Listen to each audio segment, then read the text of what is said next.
Hello, and welcome to SETI Live. Happy Halloween, everybody.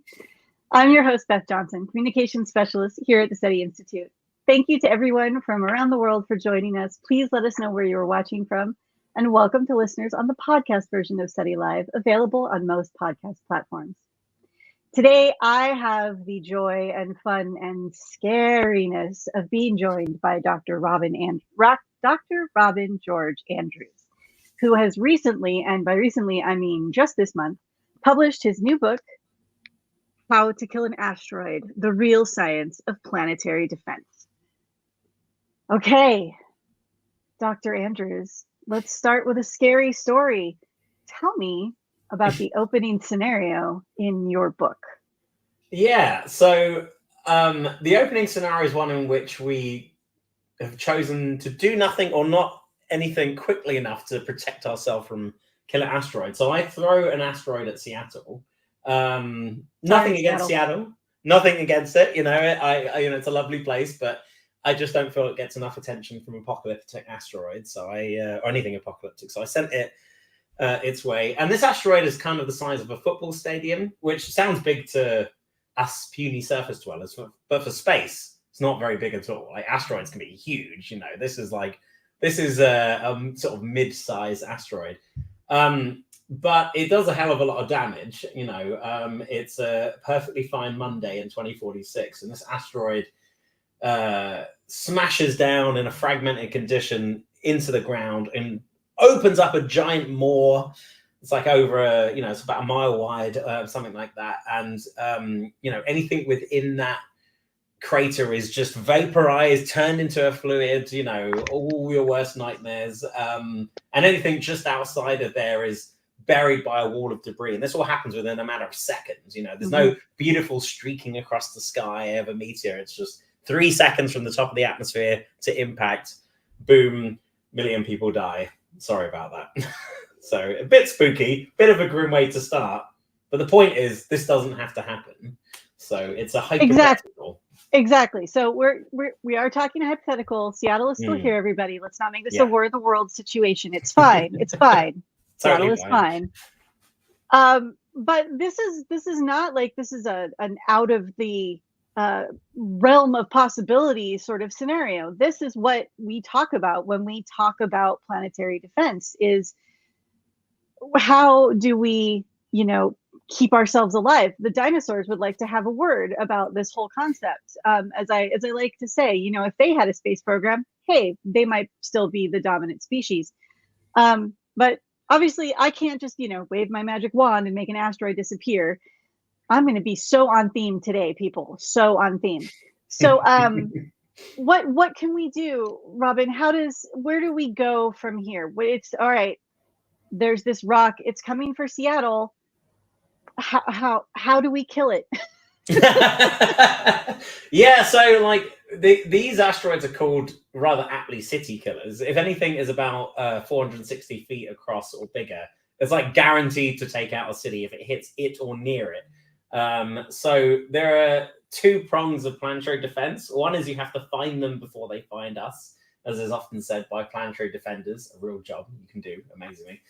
So you have to find them, years, decades in advance of them, crashing into the planet. That would be great.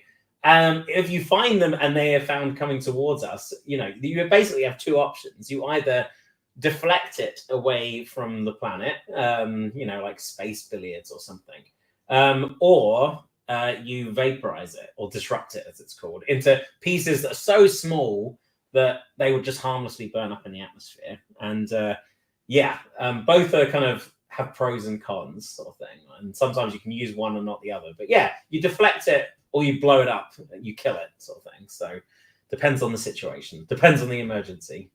So we have seen a lot of options in movies and TV. Are any of them sort of on the right track? I mean, everybody's going to ask. So, is Armageddon possible? Are we sending people up there to plant nukes on an asteroid and blow it up in space? Well, why is that a bad idea? Well, oh man, I mean, Firstly, I don't want to just trash the movies completely, because even though they are completely mad, it did help bring an awareness of planetary defense, not just to the wider world, but crucially to Congress in the US, which kind of then demanded NASA do something about the problem. So it's like there's a real soft spot for those movies. But yes, they're obviously bananas, and you would never send humans of any kind to an asteroid, A, because robots can just do what they do without risk of death involved, and B, it would be just so much more difficult to send a human dancing about on an asteroid, drilling into it. It's you're adding complexity to something you don't need to do. So, but nuclear weapons, or as planetary defense experts call them, nuclear explosive devices, or NEDs, rather wonderfully, are like a major tool in their arsenal. And obviously we haven't tested a nuke on an asteroid yet. We haven't tried to blow one up or deflect it, but they deliver so much energy in one go that in some emergencies, you would probably opt to use them over like anything else that we have right now. So the nuke bit, yeah, that's like a major part of planetary defense, but it's a to be tested type part of it. And it's also one of the things that I take exception with in Armageddon, and sometimes in other things, is the whole concept of blowing it up just makes more asteroid fragments. Yeah. And now they're pretty much mostly heading your way still. So cool. And they're radioactive, yeah. You got a radioactive shotgun spray, which is not that much better than a cannonball. So I don't know. So let's kind of I'm going to welcome people in really quickly, and then let's get back to talking about planetary defense here. So welcome in from happy Halloween, from California, Indiana, Texas, Tennessee, Maryland, bonjour in France, and Sweden. My friend Zapfan, thank you for being here as always. I am with Dr. Robin George Andrews, such a fantastic name, and we are talking about planetary defense and his new book, How to Kill an Asteroid. And you might be familiar with Dr. Andrews because he is known on X as @SquigglyVolcano, and I have been following him for years because volcanoes. And so let's talk a bit more about your book. Basically kind of goes through the story of planetary defense and how this became a thing. So you actually kind of delve into the history of how did it get started? How did people sort of, we talked a little bit about Armageddon and how that sort of woke a few people up, but this has been going on for decades. So how did the whole concept of planetary defense and needing to do this come about? How did it start? Yeah, so the first asteroid was discovered in 1801. Oh, that's actually a dwarf planet, but it's the biggest one. It's one of the biggest ones, so they obviously would have found it first. And ever since asteroids were found, I think people often in fiction had this idea of what if things crash into other things, which is reasonable. But it only became a concrete sort of reality to people on Earth, in the 50s and the 60s. Meteor crater in Arizona, which is a wonderful, everyone goes to see the other giant hole in the ground in Arizona, which is all very impressive. But this one is, knowing what caused it is quite frightening, honestly. And it's this big crater in the desert, and for a long time no one was really sure how to explain it, and there were suggestions that maybe it's volcanic, and in fact a lot of the big craters on the moon, people maybe they're volcanic craters, because volcanoes can sometimes explode and leave big holes in the ground. That seems totally fair. But after pootling around and looking at them, scientists started to, particularly Gene Schumacher, was sort of thought, hold on, these look a lot like nuclear weapon explosion craters, but they didn't exist 50,000 years ago when this crater was formed. So what could have made it? And the suggestion that maybe asteroids crashing into Earth was a thing we should consider for where are all these random holes and scars coming from. And then this sort of snowballed when the giant crater off the Gulf of Mexico was discovered and linked up with the end of the reign of the dinosaurs. And you know, oh, that was 6 miles wide. People thought that's a bit big. That's not going to happen again, is it? And scientists were like, yeah, maybe that can happen again. And then in the mid-90s, a comet broke into pieces and smashed dozens of times into Jupiter. And people thought, oh yeah, maybe things still do hit things. So all on camera. That was the great thing, because we actually had the ability to watch this happen, and we all just kind of went, that's not good. I mean, yay, gas giant, no big deal, but and Jupiter as well, which is, you know, Saturn is definitely the better of the two, so I don't mind a comet smashing into Jupiter.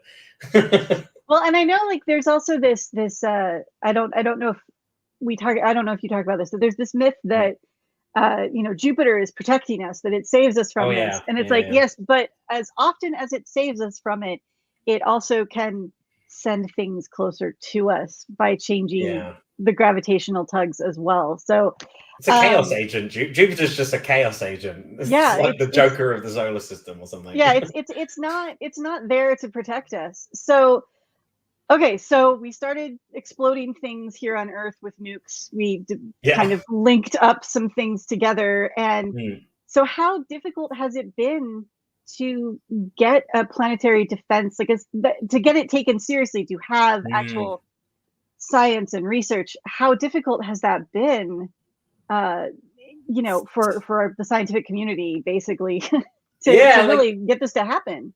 Like, surprisingly difficult. I think because a lot of people, like, it just seemed like such a rare event that it wasn't, even in the scientific community, it wasn't taken too seriously as a threat.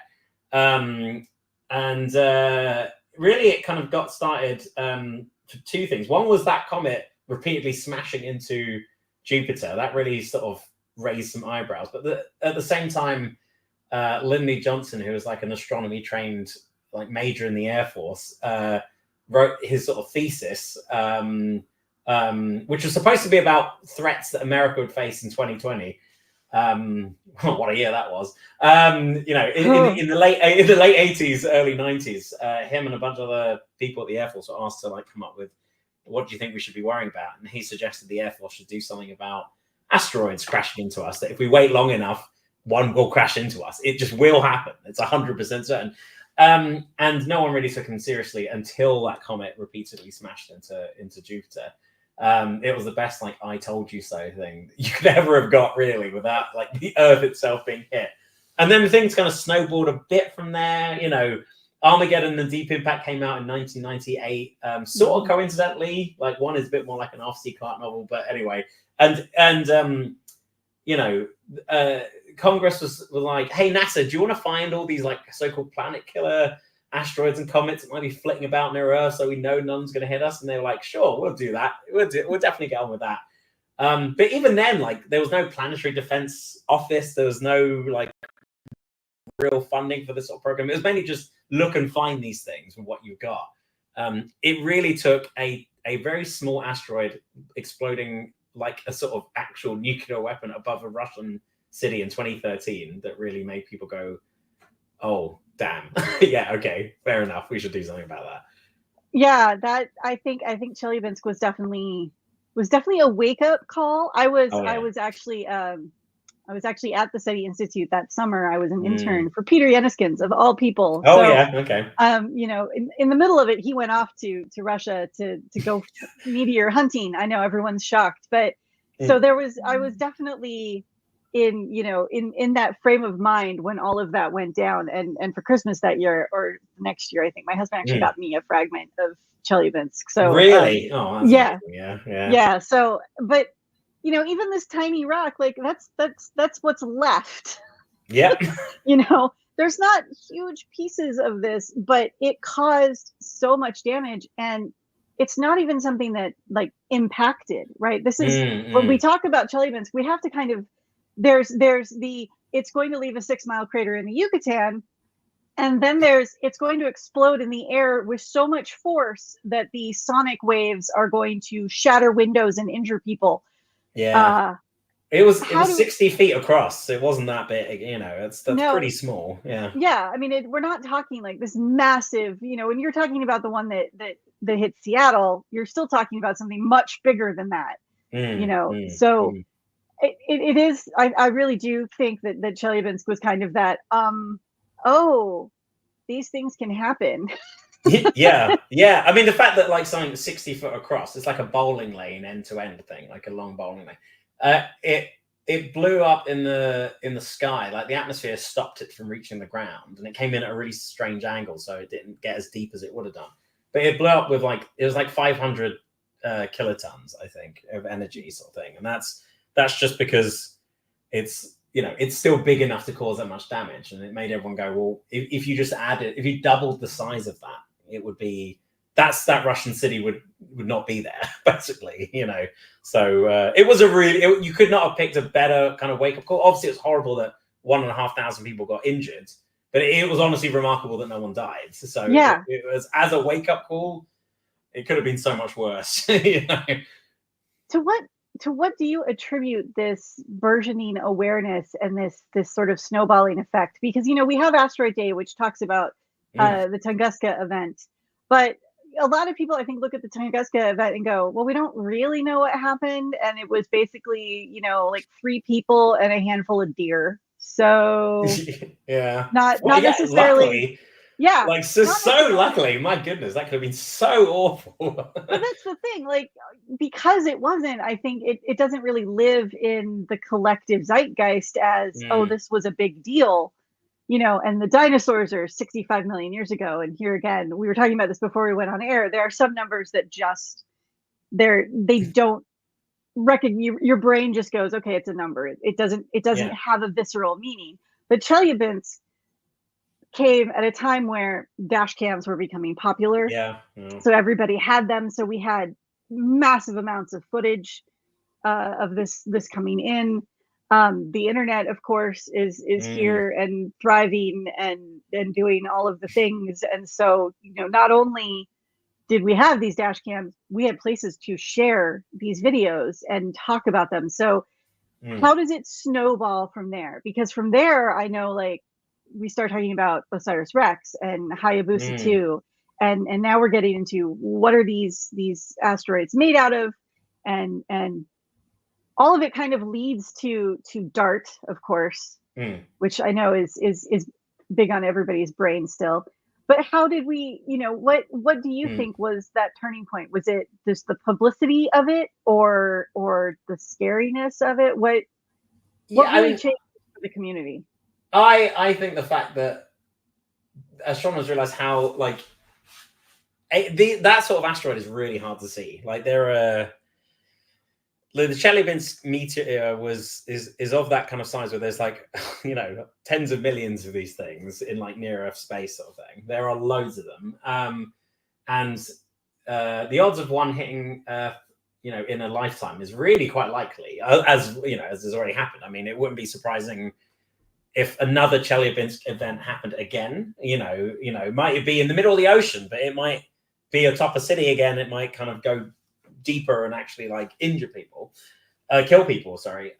So I think the fact that lots of people were injured but no one died, it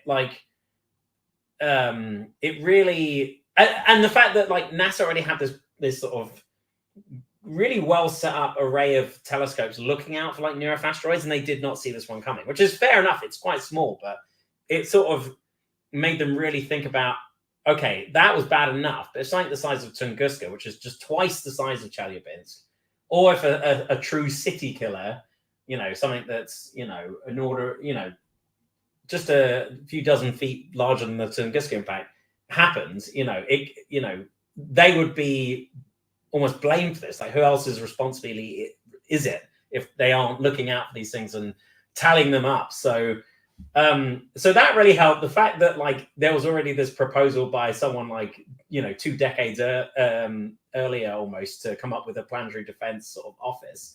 The fact that around that time the Obama administration was actually thinking of giving more money to like planetary defense efforts, because Congress had told NASA, okay, you found all the planet killers, or almost all of them, in near Earth space. You now need to find all the city killers, which is so much harder because there's just so many more. So it's it was a confluence of things happening at the right time, as with most things. It was a bit of serendipity, but the fact that people had been thinking about this for long enough that it just sort of pushed it over the edge of like, okay, does America and NASA really want to be like, nah, we'll just risk it, or do they want to show that they can do something that genuinely benefits everyone on Earth? Like, no one loses in planetary defense. It's right. Asteroids are equal opportunity maimers. It doesn't matter where they go.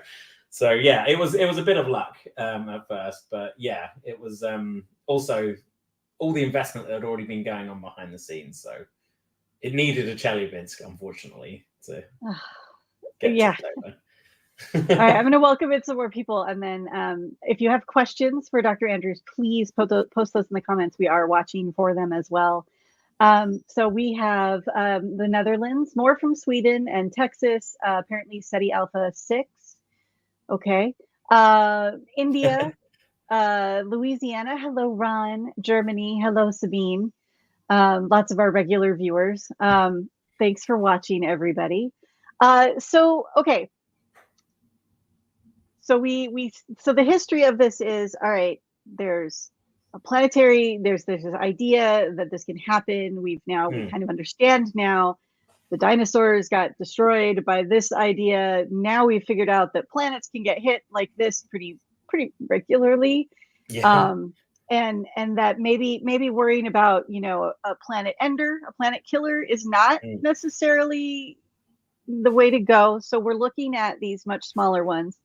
Chelyabinsk, of course, had the added complexity of being what we call a sun-side asteroid. So you can't see it because to find it, you're looking straight at the sun, and that doesn't really work for finding things that aren't brighter than the sun. So, all right, where do we go from here? What's next? How do we do this? Yeah, so in 2016, NASA set up its Planetary Defense Coordination Office, which isn't some like big crazy fancy thing. It's just a place where there is dedicated funding to and like a decent amount of funding. Yeah, if you've seen Don't Look Up, they actually talk about this in the movie. Yeah. That is a real office and a real position. So they got some things right in there. They got some things frighteningly right in there. Yeah. They did. So the Planetary Defense Coordination Office basically is responsible for managing all of the asteroid hunting programs, whilst also developing its own missions to either find asteroids that these programs currently can't, and develop technologies to try and deflect or destroy asteroids. Even before Chelyabinsk, and even before the Planetary Defense Coordination Office was set up at NASA, and even before the Europeans set one up as well in 2013, people have been thinking, like, how would you do a planetary defense test? Like, how would you actually practically do it? What's the best one to do? It's probably not going to be test a nuke out first. I mean, that's fraught with all kinds of political problems and nukes in space are not allowed, as it turns out. So yes, at the moment they are not allowed.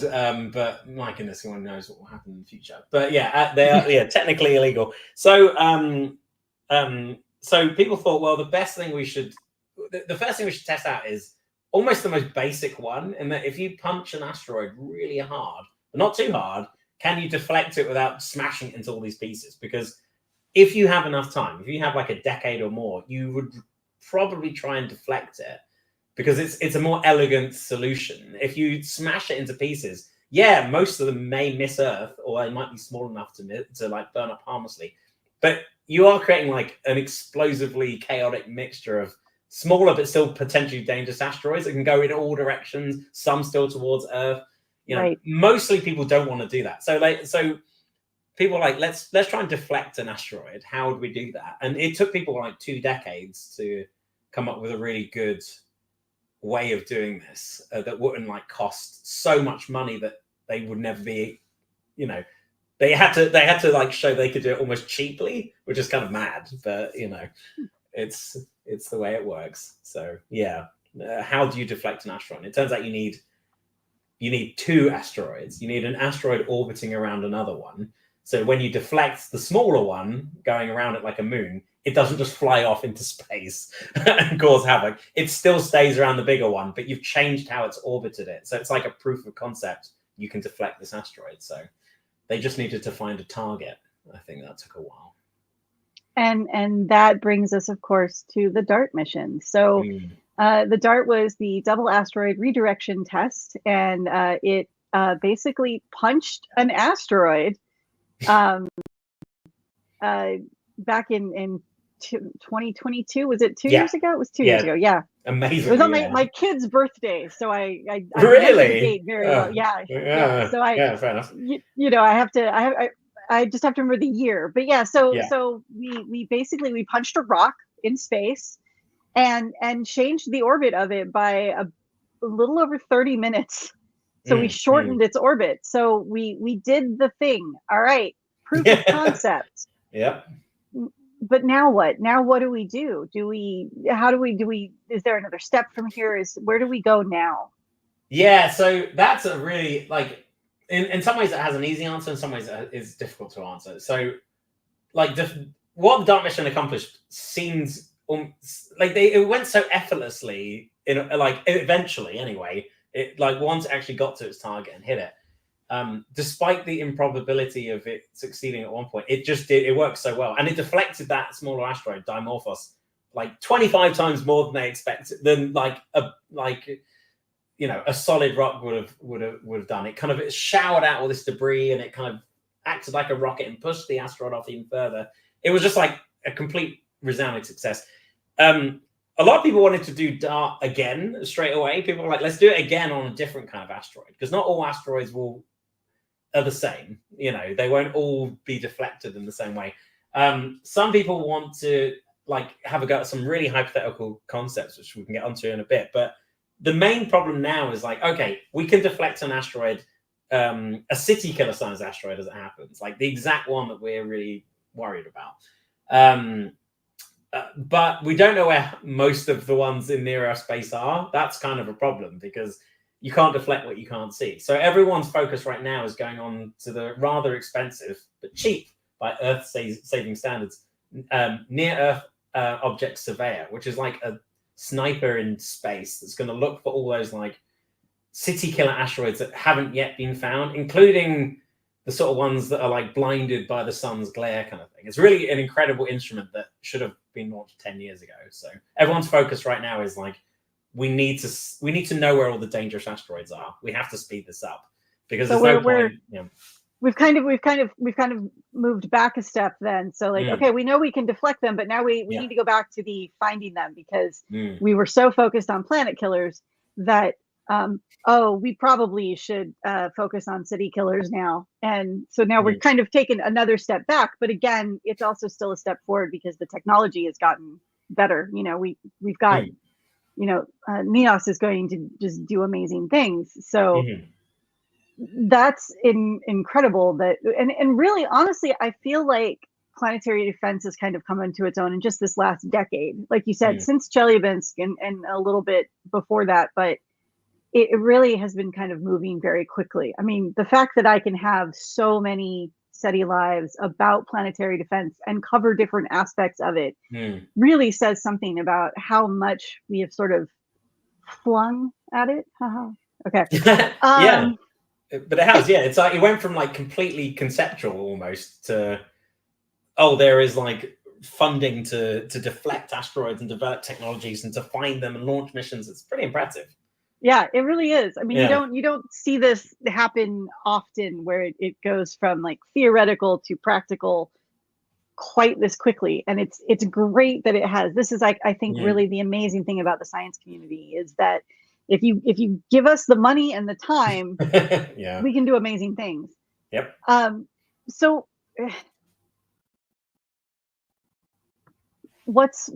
how did you, I'm kind of curious about this. There is an audience question that I promise I will get to.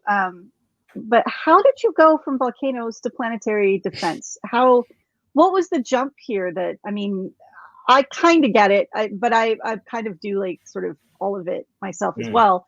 But how did you make this jump from Volcanoes, which was your previous book, correct? To to asteroids.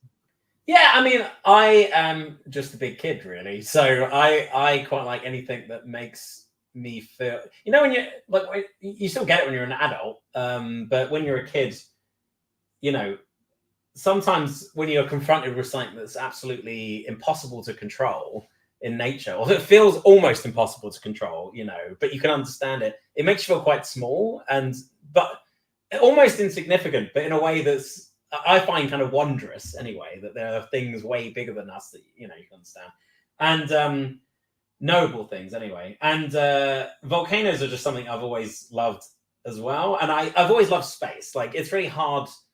I've yet to meet like a volcanologist, which is what I am by training, not a journalist. I've yet to meet a volcanologist who thinks like space is rubbish. Like, I don't think they think space is rubbish. It's just the volcanoes are really tangible. And I love the tangibility of volcanoes. That's why I went into volcanology rather than, you know, planetary astronomy, because I could actually go and see the things themselves. But, you know, the solar system compared to the universe is basically tangible. All these missions are going out there. You know, it's kind of incredible what they can do.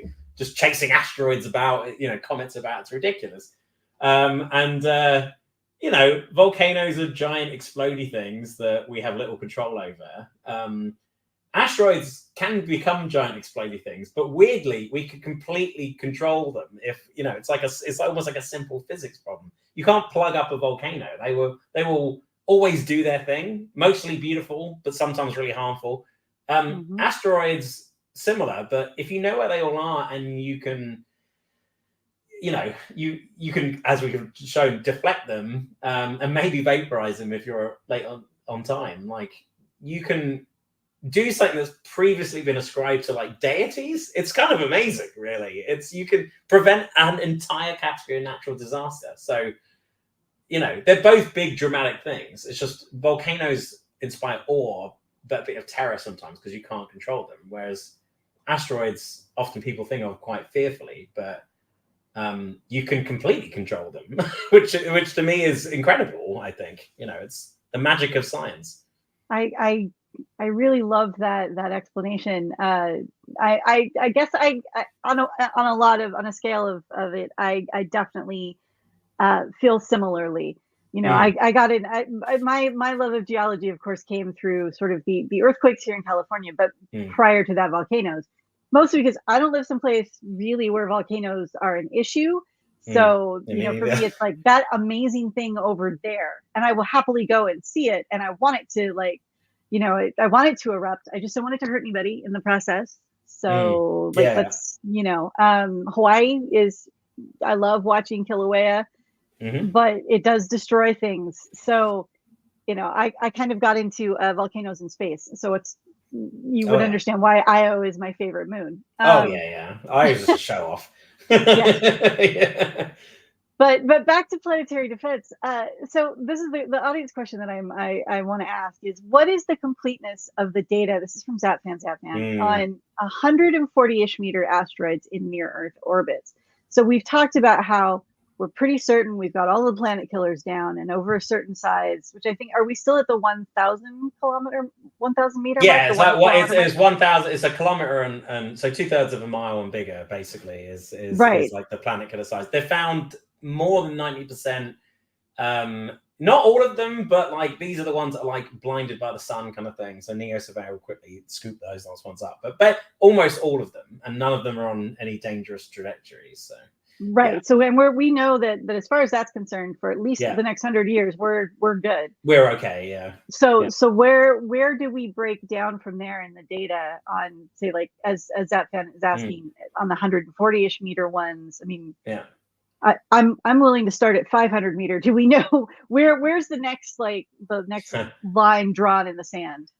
Yeah, so the 140 meter or 460 feet, that's the category that people are really concerned about. And they're far harder to see with just optical astronomy, just because they're just so much smaller. And NASA estimates there are about 25,000 in near Earth orbits, based on how many they're discovered, you know, models of the solar system, etc. I think the European Space Agency says it's 30,000, but it's somewhat uncertain. And NASA estimates that so far they've found just under half of those. So more than half of the city killers in near Earth orbits, we have literally no idea where they are, which sounds really concerning. But that doesn't mean it's like, oh, there's like doomsday could happen at any minute. Technically possible, but like they've tried to calculate the odds of this, and based on how often things hit other planets, how often things split near Earth, I think it's a roughly 1 in 200 chance in your lifetime that a city killer asteroid will hit somewhere on the planet. Most of that will cause no harm, but obviously it could cause terrible harm. So 1 in 200 in a lifetime odds, like, again, massive estimate. That may change greatly depending on when they find the others, but that's like low. It's not like a day-to-day worry at all, but it's higher than you think.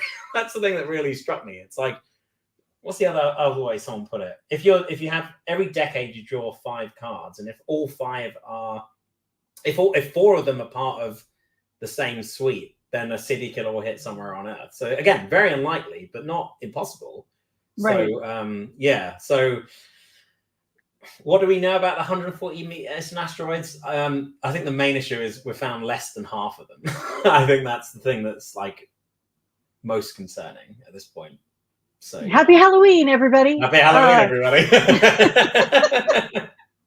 But again, like NASA is like really doing a lot and the European Space Agency doing quite a lot to try and find them, and they're getting better and better and better at it. And by the 2040s, they may have found basically all of them, thanks to Neo Surveyor, which I mean, yeah, that's incredible. My brain says 2040 sounds so far away, but since I'm already like staring down the barrel of 2030 for some of these missions, I'm like, I guess it's really not. Okay. Yeah. In 2 decades, almost all of the city killers in near Earth orbit should be found by not only Neo Surveyor, but things like the Vera Rubin Observatory as well. So that's great. Yeah, it's good. It's just a shame it didn't happen like 10 years earlier. But, it's expensive protecting the planet. It is expensive, and countries have to justify how they spend their money, and sometimes things like space, again, can't magic the answers, people. But why are we spending money on this? What will this provide anybody else? And safety, planetary defense is important. Otherwise. Yeah, but the thing is though, like it was like NASA's own, like the powers that be at NASA kept having planetary defense missions compete with planetary science missions, and they always went for the planetary science ones, much to a lot of people's frustration, because Congress, no matter who it is, basically love planetary defense as a concept. And when Pew does surveys of like a broad group of the American public, even I think the most recent one said NASA's top priority should be monitoring space for asteroids and comets that could hit us, which is incredible. So everyone is like, yeah, planetary defense is great. So it was just this like, it was NASA's like powers that be themselves that took a while to be like, okay, maybe we should separate planetary defense from planetary science. They're not the same thing. Like they're completely different things. So it's great that they've done that. It just took a decade longer than it needed to, probably. And again, mostly because of Chelyabinsk. Yeah. Praise be, kind of. Kind of, yeah. So the moral of the story, everybody, look up. And be glad that we have other things that are looking up for us. So Robin, thank you for being here today. I really appreciate it. Of course, I'm trying to be a little bit spooky, but I don't want to scare everybody. Once again, let us reiterate, there is nothing that we know of that is coming anywhere near hitting Earth for at least a century. Mm-hmm. So it's a feel good story because it's a problem that people are being given time and effort and money to do something about, and we know we can do something about it. It's like, yeah, this is a problem now. In a few decades, it might never be a problem again. That's incredible. Exactly. So yeah. So it's a really, really good story. It's a really, really good book.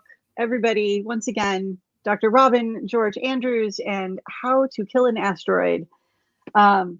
Available now at your local bookshops. And of course, there's a link in our description on YouTube and Facebook and LinkedIn giving you the link to the publisher so you can find whatever retailer appeals to you. I am not making judgment calls, but I do say bookshop.org so you can support your local physical bookstore.